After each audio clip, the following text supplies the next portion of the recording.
Welcome to the Dreams by Any Means Motivation Station. I'm your host, Ed Dobson. Today, I have a very special guest here on the show. I think it's someone that the audience can really benefit from. She has a background in being a coach, but specifically a career coach, but also in a space that I think we don't talk about a lot, and that's assistant athletes, who may not make it pro, who may not have those dreams, or even if they do go pro, once they do go professional, what is after, that NFL career, what is after the NBA career. Julia Rock, I'm going to let you tell the people more about yourself. But before, I'll give a brief introduction. I'll tell people, just telling you how the podcast works. I started this actually just as far as me exposing my network. So my personal friends, people I went to college with, so forth and so on. But as I continue to meet people and continue to network, and it's something that this podcast is based on and talks about the key of networking. I'm excited to have you here on the show. So as I was reading through your bio, learning about you through Angela, myself being an HR professional, myself when I was in college, being the guy, the student that was always in Career Services Center. I'm excited myself, I think probably more than the audience to, learn more about you and pick up some nuggets I think can assist myself and my friends and everyone that's watching, to continue to navigate through their career successfully. Awesome. Well, thank you so much, Ed, for having me. I'm really excited because I can talk about careers all day. But first Yeah. things first, let me introduce myself. So I'm Julia Rock. I am a career coach and strategist, and I own Rock Career Development. And we seek to help athletes to translate their existing skills into high-paying, in-demand careers. So really, it's about finding their next career play after sports. But I tell people I'm a corepreneur. I'm not going to cap here on the internet saying I'm full time. Nope. I have a day job. I work in accounting, management. So I run a division, and I live in Buenos Aires, Argentina, which is pretty cool. But yeah, so I've been in the career coaching space now for, unofficially since 2006 and more officially since 2013. So I've been in the game a long time, but I'm passionate about helping athletes, particularly Black and POC athletes. Everybody needs help, but I'm really passionate about helping the people who look like me to level up in their careers, especially at this stage with athletes and those who are transitioning.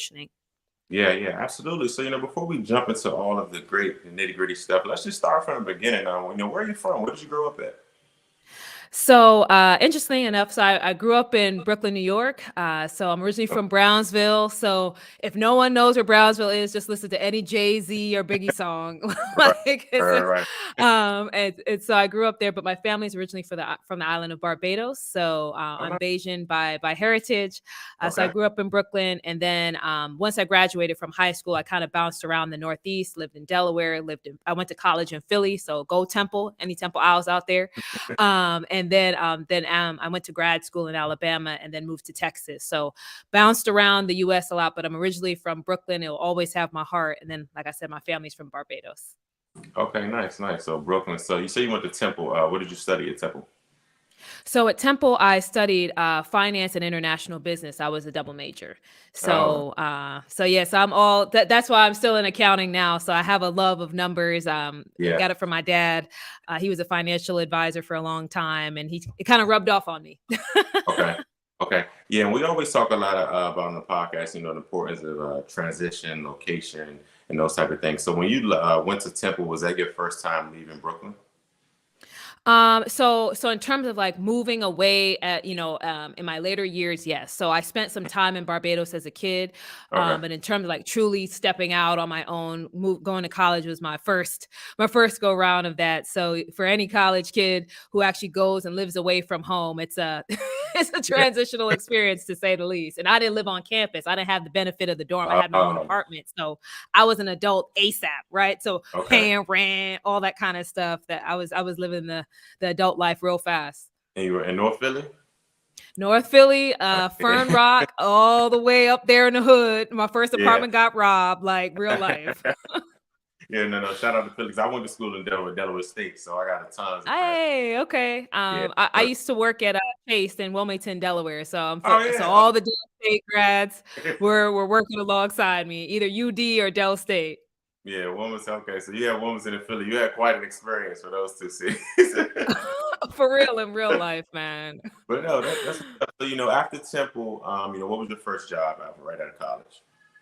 Yeah, so it's actually Chase. So I went to Chase and I started in their credit card operations and I worked in kind of their business processes, so helping to create the card offers. So some of the campaigns we see now, like Chase Unlimited, Chase Sapphire, the stuff like all those when they were first starting, I was actually on some of those campaigns. So it's pretty cool to see them how they've morphed. And then I got into finance. So I got promoted into a finance position while I was there, and I supported 6 different operations groups. And so it was a pretty cool experience because it was my first foray into really getting into the field that I had studied for, Yeah. and seeing all the things kind of from the textbook actually coming to life and being able to apply my knowledge. So that was so between that business process and then the finance, that's my first kind of space after college. Okay, nice. Now, I want you to talk about that transition. I know when myself, from my experience, by the grace of God, I was able to have a job right out of college. But I know a lot of students don't have a job right out of college, or it might not be the job within their major. But we know, being Black, and if you're getting a job in corporate America, transition to that space. And I'm speaking from my experience. On campus, I did student government. I did different internships and those type things. But I moved away to Las Vegas. I was working with a large company, and this was my first time, in corporate America. And I thought that, I can adapt anywhere. I can do this type of things. And it was a, cool experience, but it was just a big culture difference. And I think especially coming from an HBCU. So, I did have a little challenges sometimes just with the adjusting to the social, social life, I would say, within the corporate Americas. People don't look like those type of things. Right. And we know with this generation, because even myself, I've been one of the ones where if we don't like a job, we're out. We're getting out of it. Facts. 2 We're not. weeks in ASAP.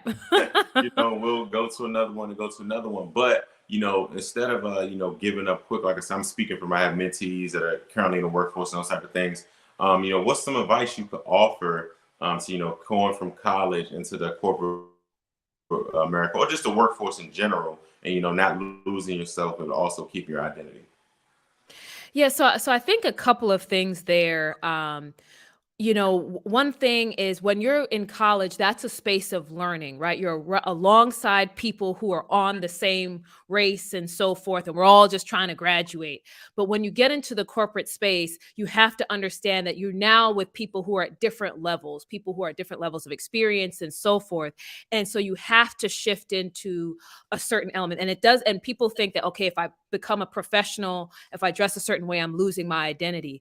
Who you are is not tied to the clothes you wear or anything like that. It's tied to the core of your personality. It's tied to how you carry yourself. So that's the first thing I want to mention.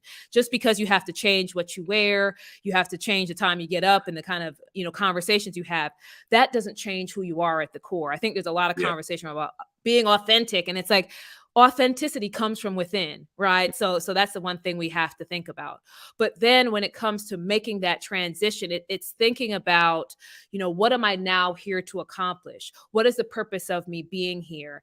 And it may not be easy, but learning from the people who are around you and seeing how other people around you move, people who may have made that transition before you, having some conversations with them and understanding how they've been able to navigate in this space. But I'll say for me personally, when I first, I interned as well.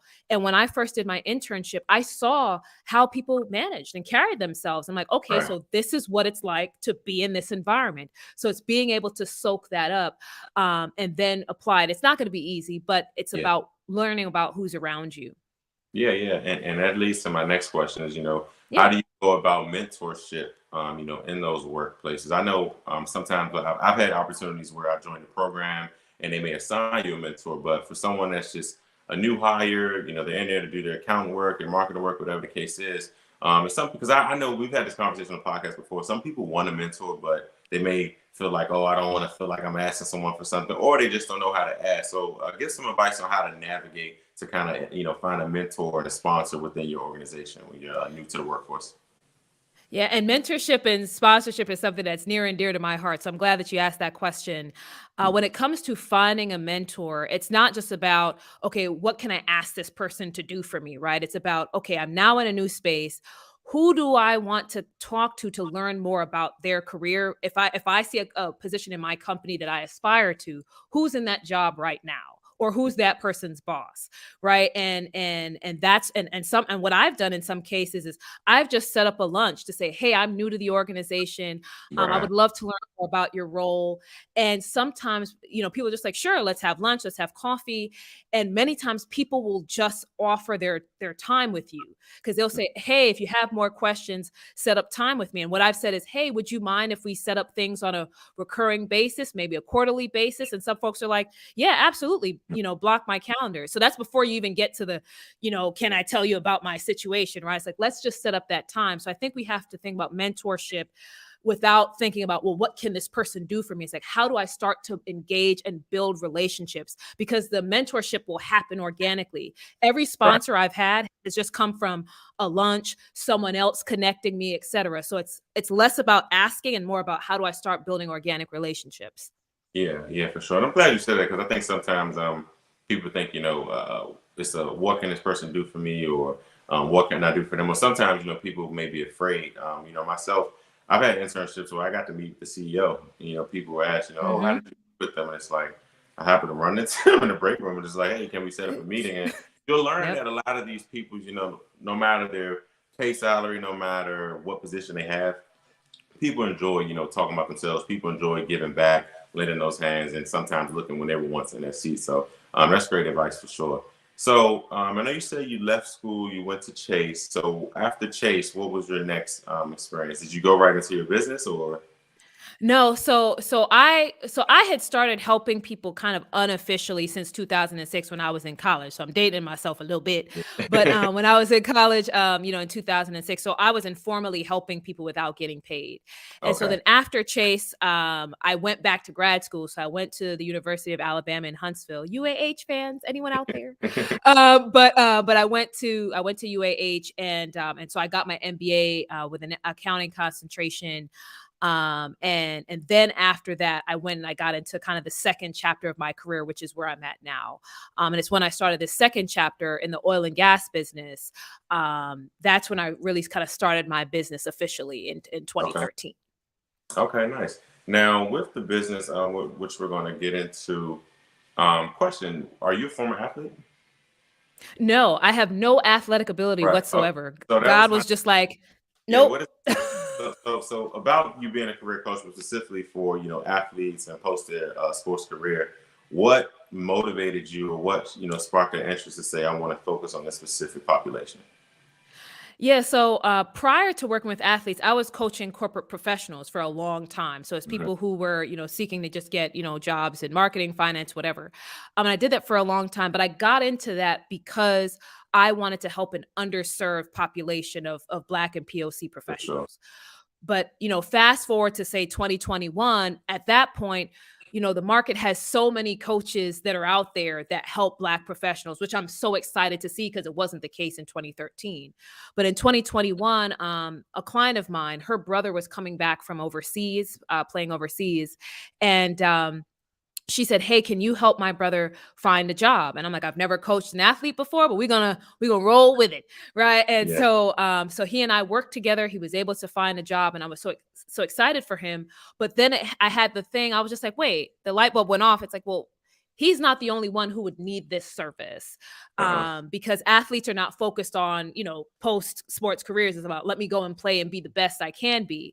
And so that's what really sparked it for me to say, hey, this is a population that's underserved from a career coaching perspective, similar to what I was doing in 2013. I wanted to get back to my roots of serving the underserved, and right now for me, that's athletes. Okay. And and your experience, because I'm thinking about some of my friends who, athletes, and they went to the workforce. Do you see a lot of athletes wanting, even though if their careers, may not go pro, or even once their career is done, do you see them want to remain in the sports arena, or some people just want to go do a totally different career? A lot of folks want to stay associated with the sports space, whether it's broadcasting or coaching, Yeah. player development, scouting, some sort of front office. I find that a lot do want to stay, but I also have some who are just like, you know what, I did the sports thing, grateful for that opportunity. I'm ready to go down a different path. But yeah, a lot do want to stay associated with sports because it's like you can still hold on to a little bit, even if you're Right. not playing actively. Yeah, no, for sure. Now, with most of the clients that you've had, do you come across a lot that are, you know, they go pro and then after it's like, they may not have any money and they have to work, or is it more like those who have that football dream and then once college is done, they don't get drafted, or is it kind of like a mix? So right now I have a mix of athletes who have been in the student space and then those who have actually had a pro career. I've Okay. had some who went pro in the US and then they went overseas and then it's like, okay, well now I come back and I have to start a career. And then like I said, I have some students who have played well. And then I have one client who was in his first year of playing overseas and was just like, yeah, I don't want to do this anymore. Right. Yeah. So it really does Yeah, it does range in terms of the clients. okay, for sure. And being a career coach, I think it's a title. I'm on LinkedIn all the time, so everyone calls themselves career coach. Some are great, some are good. Some are experts. What are some of the skills you would say you possess that allow you to really be effective in that space? Because I know I saw that you have some accolades from LinkedIn and different things in your experience. So, what are some skills you would say for those who may be watching and say, "Hey, I want to be a career coach," or "I want to be a career coach to my own self"? What are some of those skills that can allow you to be successful? Absolutely. So the first thing about being a coach is that you're not trying to give your clients an answer. And what I have specialized in is helping my clients get to the answer themselves. So Yeah, being what I find that sometimes coaching asks you kind of surface level questions.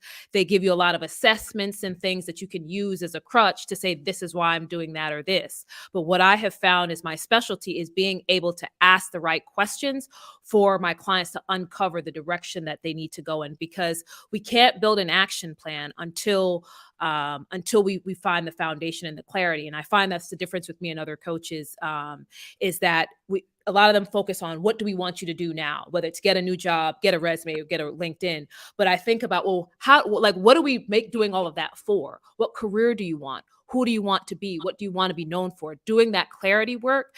And that's something I specialize in terms of having that skill, being able to ask the right questions. And also because I've been in the corporate America space for so long, I see what it means to hire, to let go, the skills that companies are looking for.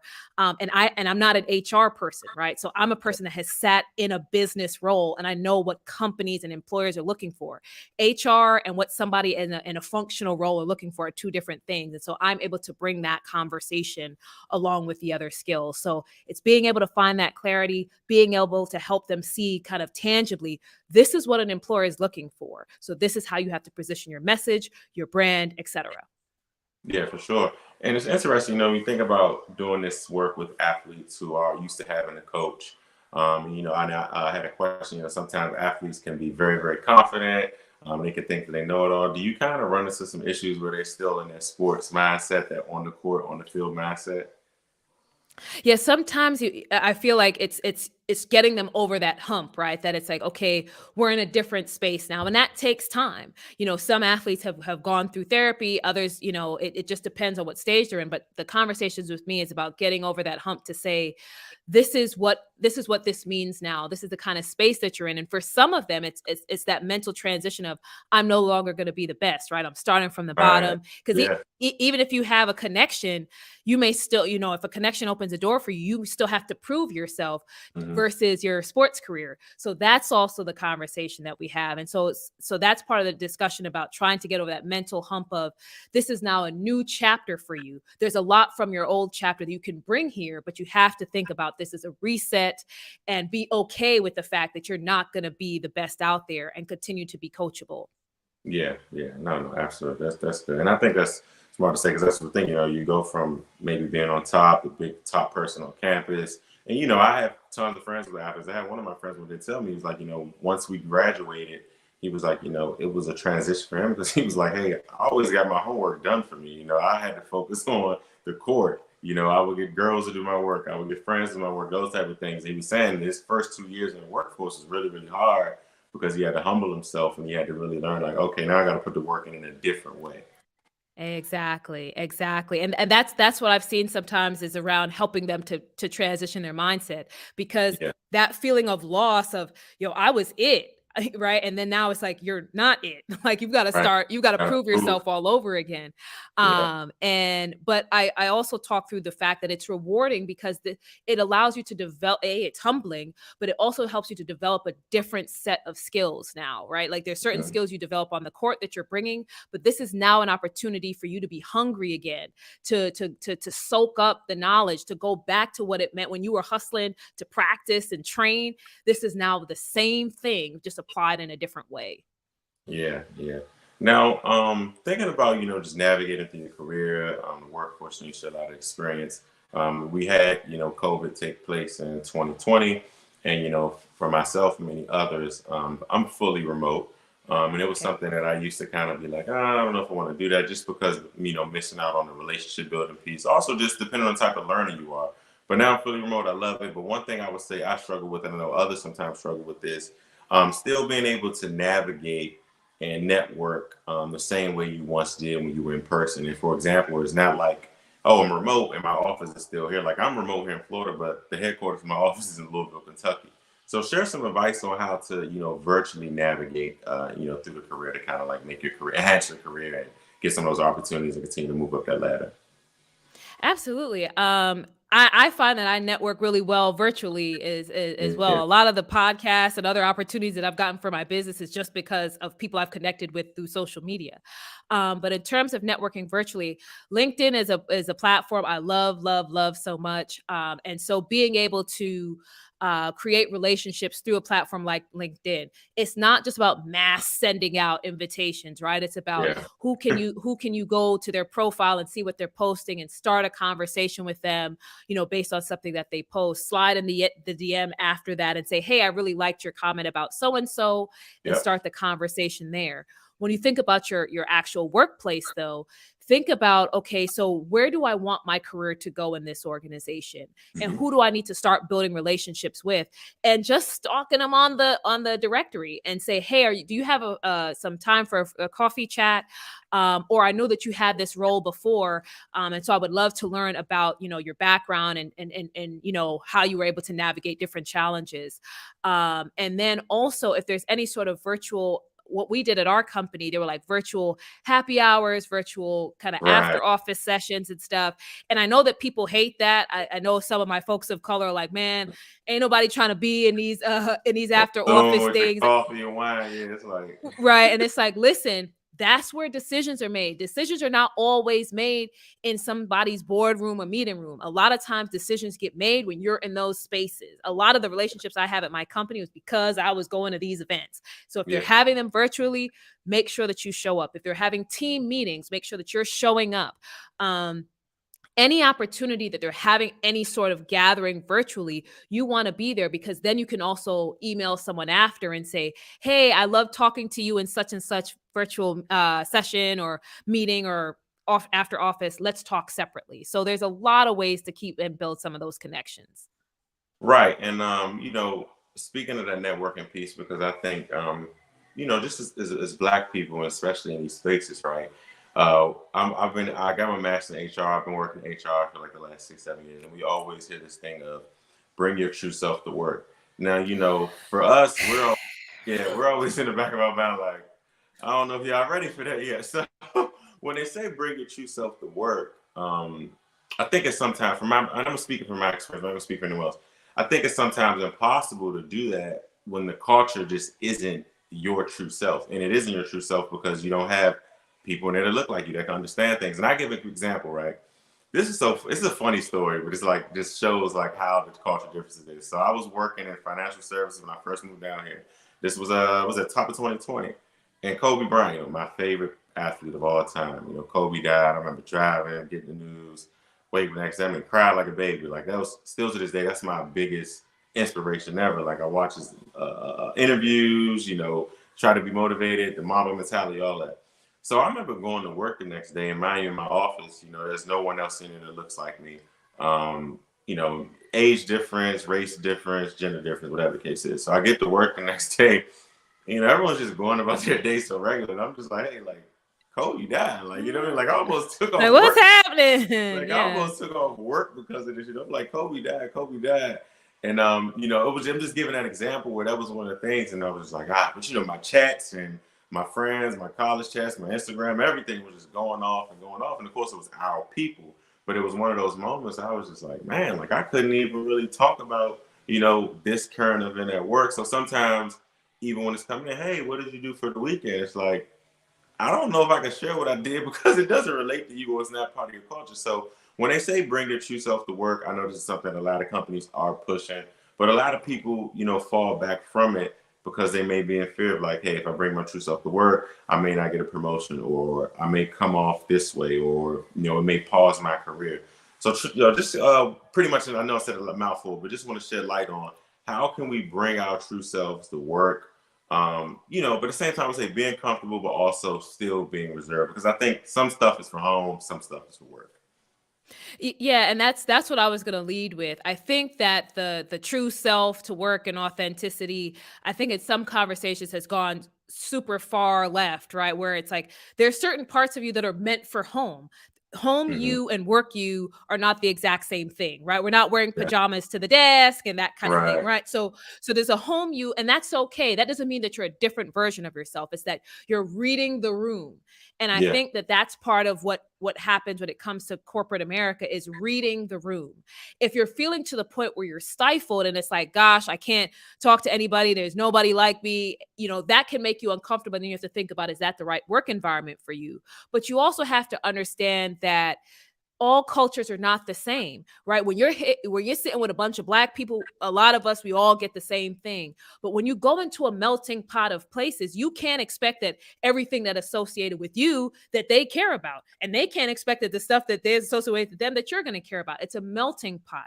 So when Hmm. we approach work this is a melting pot of different cultures, how can I show up in a way that I don't feel stifled and I don't feel like I have to be a different version of me?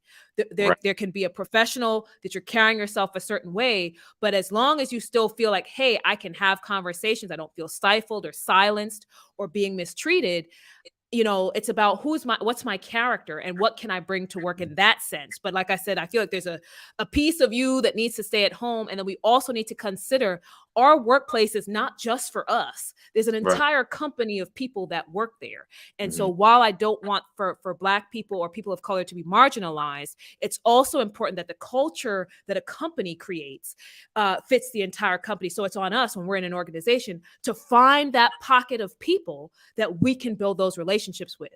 And it's not always going to be Black people. I have a circle of people that I talk to at work who are Asian and so forth, but they Right. come from similar backgrounds. And so we can have certain conversations together, the Kobe conversation, the George Floyd conversation.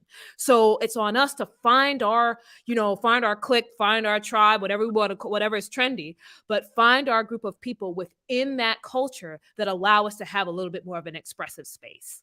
Yeah. Yeah. No, I agree. And thinking back to the college population, coming out of school, going into the workforce, and I think sometimes, within our culture, we sometimes look at stuff as, oh, I don't want to be fake, or I'm not going to do this, I'm not going to do that. Kind of just talk more about that adaptability and the importance of it, because I think sometimes, we say, oh, we don't be fake, or it's like I'm not being myself, but I think for me, I had a mom and uncles and people telling me at a young age, like, hey, you have to be able to adapt to any environment. Same time be yourself. And my mom always said you got to be a chameleon. Wherever you go, you need to be able to adapt to whatever's going on in that room, the people, these different type of things.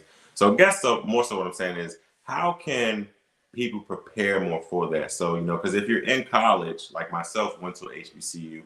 I mean, I went on my way. I was a student leader, so I, engaged with international students, the athletes, all those type of things. But the typical person at HBCU, they're around people that look like them. If they're in a fraternity, sorority, it's people that look like them, come from similar backgrounds. So someone that's on a college campus now that's getting ready to graduate and they may not have that on campus, kind of give some advice on how they could get out that box. So when they get into a room and it's people that all one race or people that, don't look anything like them, they're not culture shocked and it's not a rude awakening for them. Yeah, so one of the biggest things is thinking about how you can get some sort of work experience, whether it's an internship, some sort of brief contract work, volunteer work where maybe you're not getting paid right away, but you're learning some skills. The reason, and yes, it's important to get paid, but it's still important for you to develop a certain set of skills to be Right. adaptable. And so if you can have those opportunities, you can see, okay, so this is how people are functioning in the space, which is different from being on campus.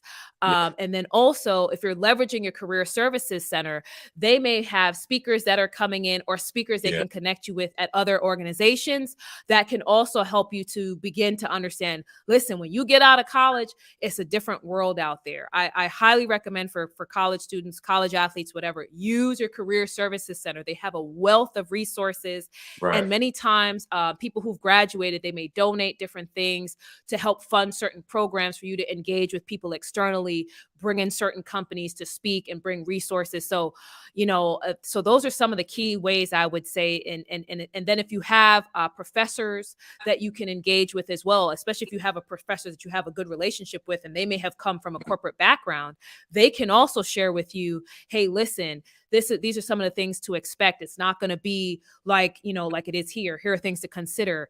So there's a lot of people to start talking to using your career services center. If you can get an internship or contract work so that you can just start to see what's life outside of my college box. How Yeah. have people adapted once they've graduated? Because people are ready and willing to share that information. Yeah, yeah, no, absolutely, absolutely. Now, also want to ask, kind of just get more outside of career, but just yourself. So, I know you're currently reside in Colombia. Is this the first? I know you're not in Colombia right now, but is Colombia the only place you lived outside of the U.S., or you lived somewhere else before that? So I'm actually in Argentina. So Oh, Argentina. Yeah, yeah. So I've lived. So Argentina is the first kind of place outside the U.S. that I've lived as an adult. I lived in okay, Barbados as a kid, just for a few years with my grandparents. Um, but I lived, but Argentina is the first place that I've lived, and it's yeah, definitely an experience. I've lived all over the U.S., but living outside the country as an adult is a yeah, fascinating and exciting experience. I'll just be honest. yeah, yeah. Excuse me, I keep saying Colombia because I'm thinking about and everyone in Colombia. But It's all right. That's all right. Argentina, what prompted that move? Because some people are scared to just leave their city and maybe move 3 hours away or go away to college. But what prompted the move to go to Argentina and just kind of shed some light on your experience, being international? Yeah, so for my day job, actually, that's how I got this opportunity. Okay. So, I've been at my company now almost 11 years. And I've one of the things that I've always said was that I wanted an expatriate assignment. You have to perform at a certain level and so on and so on. But that's something that I've continued to voice. And then in 2021, they said, hey, are you still interested in doing this? I'm like, absolutely, sign me up. Yeah. And so they shared with me a little bit about the opportunity, and they told me where it would be. And luckily for work, I had visited Argentina for another situation. And so it's like, oh, I've already been there. I've seen the city. It seems like a vibe. Let's do this. Um, and it's been great. One of the things I would say about being international is that you have to switch your mindset very quickly, right? So this is not the US. You're not going to have all the comforts that you're used to. The people don't function the same way. And here in Argentina, obviously, they speak a different language. Right. So there's all of those things that you have to consider. You have to get comfortable with being uncomfortable in order to navigate the space and not think about, well, this is not like the US. This is not like New York. This is not like wherever. It's like it's a completely different environment. But what I Yeah. love about it is that it's taught me a different way to live. In the US, it's super hustle culture.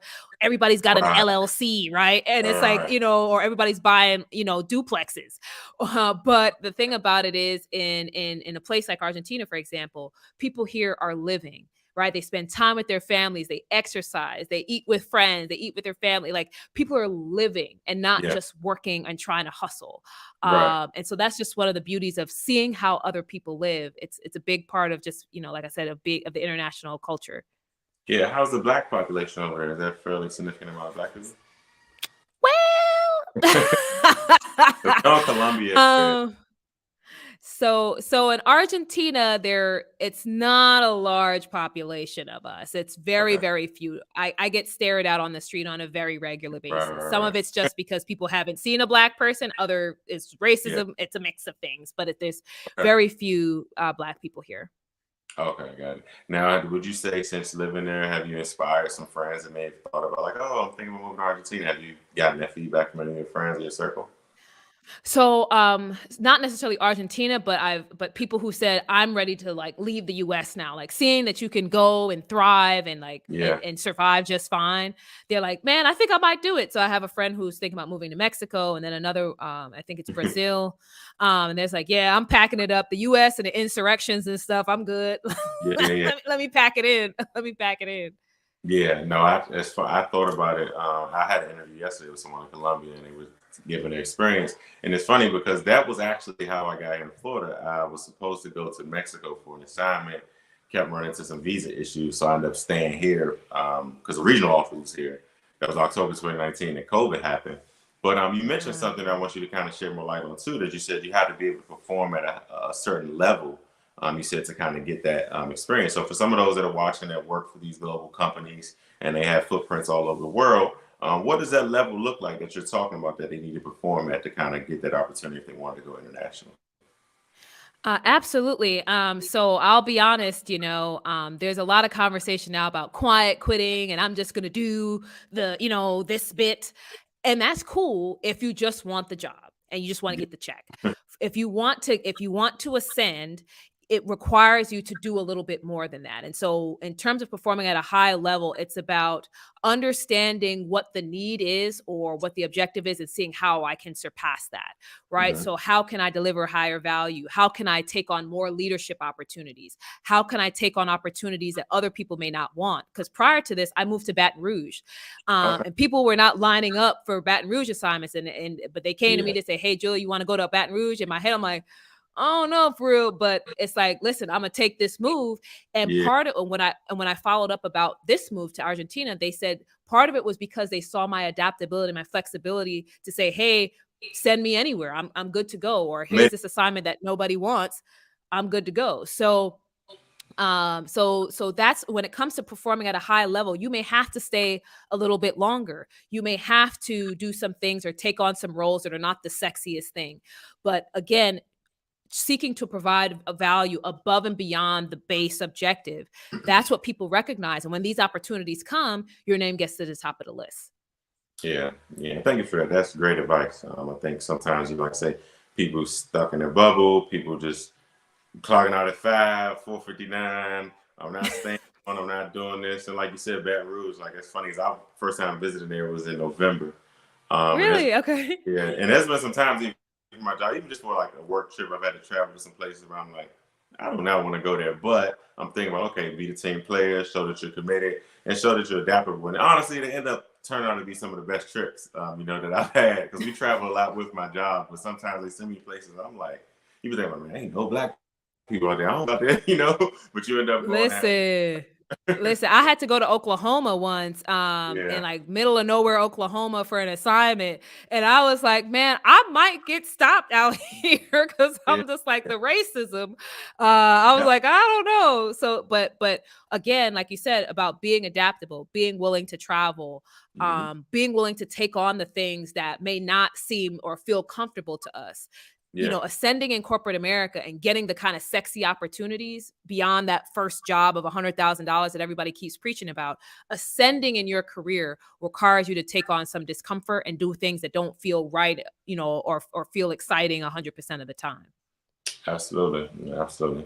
And I ask every guest this every episode. It's something I call the any means moment. So any means for me, dreams by any means. It started as my Instagram, turned into a podcast. What I always say on a podcast is, hustle plus faith equals success. So I always ask people about an any means moment. A time where you may have had overcome adversity, a time where you had a super hard goal that you got accomplished, or a time where just like you said, it could be something they maybe asked you've done something. It doesn't even have to be in your career; it could be in personal life. But what is your any means moment that you want to share with the audience for some motivation? Yeah, so back in 2019, I had hired a PR person to help me with as I was trying to grow my business, Okay. and I was able to get certain features, but the podcast and other things were not coming. I don't know if I was just they didn't like me or whatever the case is. I was just not getting any traction. And I was just like, so my goal was like, I'm going to start getting booked on podcasts. And so what I started to do, I ended the relationship with the PR person and I just started hustling with my content, putting out, picking up my Twitter presence, started putting stuff on Instagram, and started putting stuff on LinkedIn. I'm like, I'm a bulldoze my way into get somebody picking me up for podcasts. Yeah. And the funny thing is, by the end of 2019 and early 2020, after people had seen my content, they're like, oh, I saw that you wrote this article for XO Nicole, or I saw that you did this on Twitter and so forth. I would love to have you on my podcast. And it's because I had that mindset of, this is what I'm going to get done. I don't care. I'm going to keep pushing. I'm going to keep putting myself out there, putting out the content, whether or not it's the best piece of content ever. Right. I'm still going to keep showing up every single day. And I started getting booked on podcasts. And for me, it was I felt so proud. Like, man, I couldn't even do this with a PR person, but me, put it into elbow grease, right? Put it into elbow grease, getting it done. And seeing my name on, Apple Podcasts with different hosts and stuff. For me, that was just like a milestone, because I wanted to get in people's ears, right? They can read what I post, but I wanted to get in people's ears. And so was able to meet that goal by it's hustling. You got to roll up your sleeves and work. For sure. And now you're on the best podcast. Listen, now we together. You know what I'm saying? I'm excited about it. I'm excited about it. Now, before you go, I can't let you leave without talking about the book. Let's talk about the Six-Figure Athlete. Yes. So the Six-Figure Athlete. So that book. So I was a co-author for that book. And I wrote about in that book about networking and the importance, because the overall book is helping athletes to translate their skills into cash. So how can you, as you're leaving your sport now, attain six figures or more in this kind of next chapter of your life? And so for me, I tell people the key to getting money is having relationships. You can have the most skills in the world and all those things, but if nobody knows and nobody knows you, it doesn't matter. And so what I outline in the book is how people can best leverage networking to get those opportunities that are going to pay them. So I'm not going to give away all the spoilers. You got to go buy the book. For sure, But that's hard. I'm gonna get it for sure. Yeah, but I'm excited because I feel like people lose sight of what networking can do for them. And no course, no online, template can get you what networking can get you. I mean, it's just that simple. Okay. And you being a coach, I wanted to ask, do you have a coach? So I have a speaking coach right now, because the next level for my business is expanding my coaching, my speaking career. And so I have a coach right now that, and that's the thing. I pay good money to my coach because every coach needs one. No matter what area of your business or your life or your career, you always need somebody. So right now I'm working actively with a speaking coach. Yeah, okay, absolutely. And I mean, I can see that for sure. I'm thinking about, one of my friends who actually is a head football coach at Bellew. He works there high school, but, working with students. But I think you should start at the high school level. But I'll definitely pass your information along, because I think, students need to start thinking about the early. Because, I mean, the reality is just that everyone's not going to go pro. We were talking about this the other day in my chat. And, we're joking, and my best friend, he was like, out of 10th grade, he said, I realized that I wasn't going nowhere.